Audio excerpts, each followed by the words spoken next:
Welcome back to the channel today, ladies and gentlemen. Today we're going to be focusing and looking at the impact, especially on you and your household budget, on this spiraling out of control oil price as the United States, the United Kingdom, amongst other nations, are looking to ban exports on Russian oil. Or in other words, nations looking to no longer import Russian oil. This has obviously led to a new record oil price for this era that we're in now. In fact, it's been 14 years since we last saw oil this high of a level.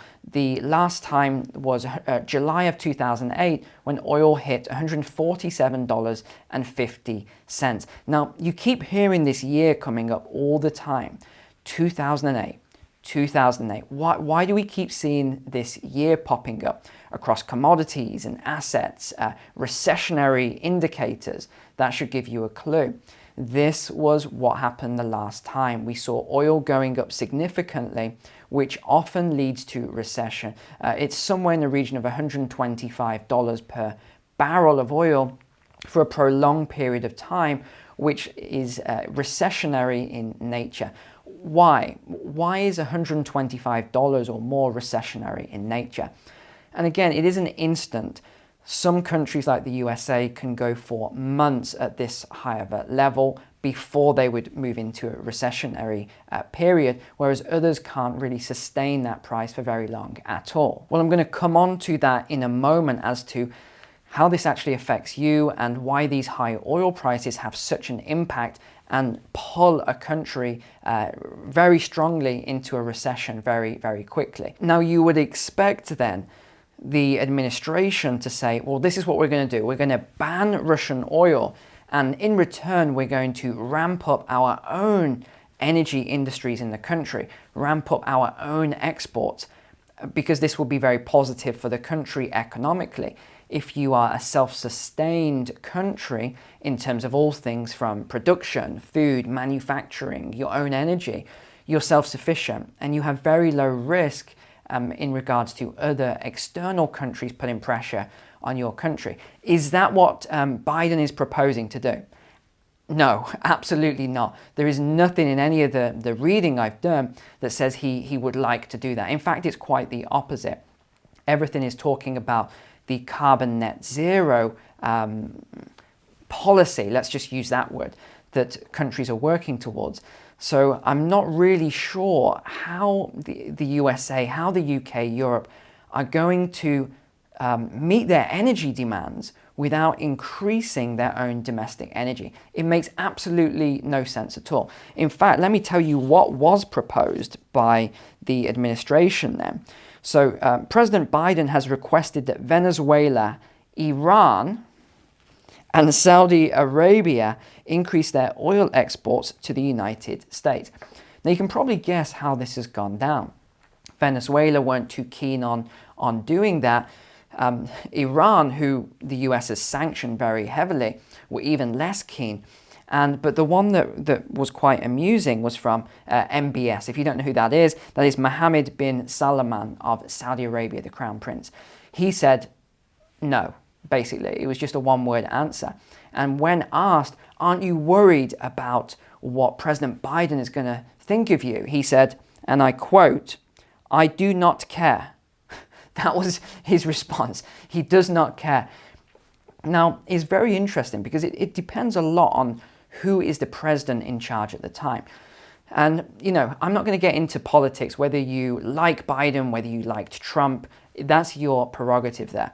But one pattern I'll tell you is that what I'm noticing from a lot of the leaders at the moment is that when President Trump was in power, you didn't really see any of this sort of thing, such as I don't care what Biden thinks, or Russia moving into Ukraine and the like.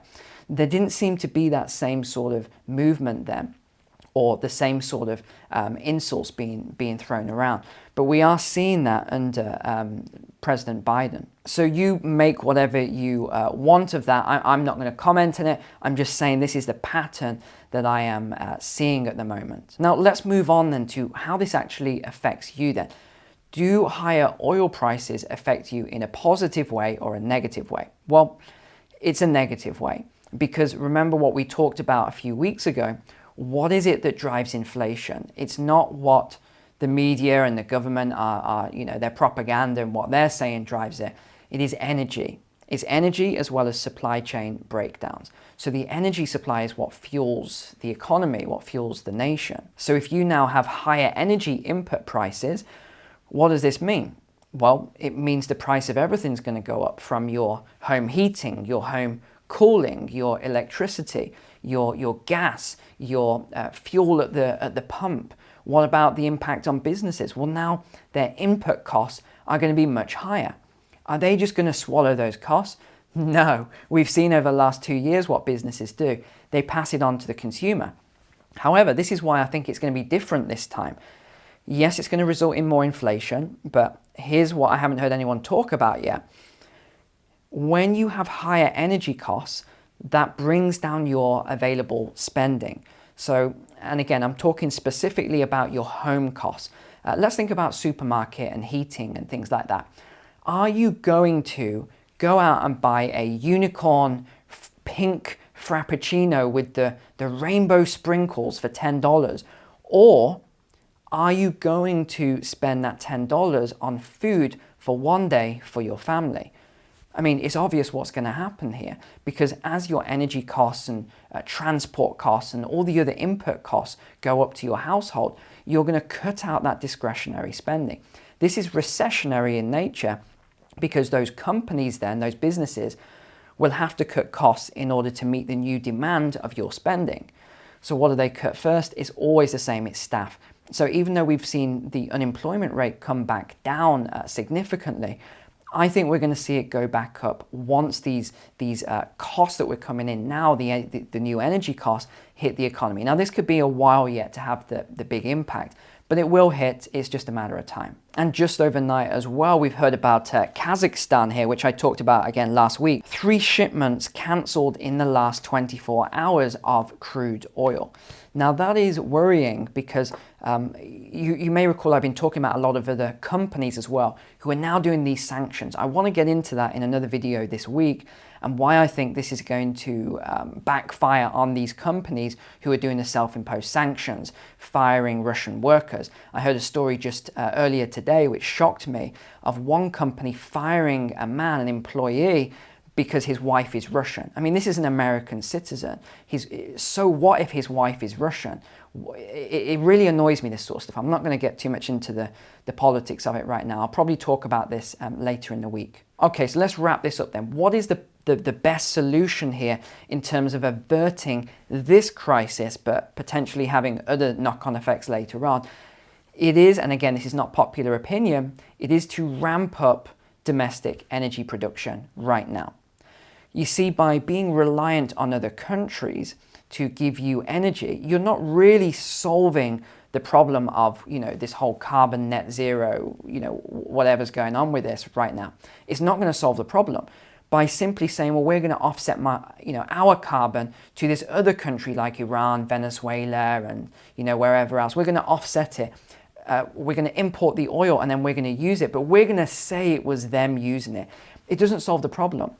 What they want to be doing, what any country needs to be doing, is using fossil fuels right now, using the oil, using natural gas, but having a plan to use more renewables, or a part of renewables alongside the reduction of fossil fuels, using uranium for nuclear power, actually ramping up things like this at the same time. Because even if we get to 100% renewable energy, it's never going to work completely because of the baseload effect. Now, the other thing that's good about your domestic energy industry is that it provides a boost to the economy, it provides more jobs. Those people who are earning more money, they'll go out into society wherever they live. They might move to a new area that hasn't had a lot of income boost, infrastructure boost.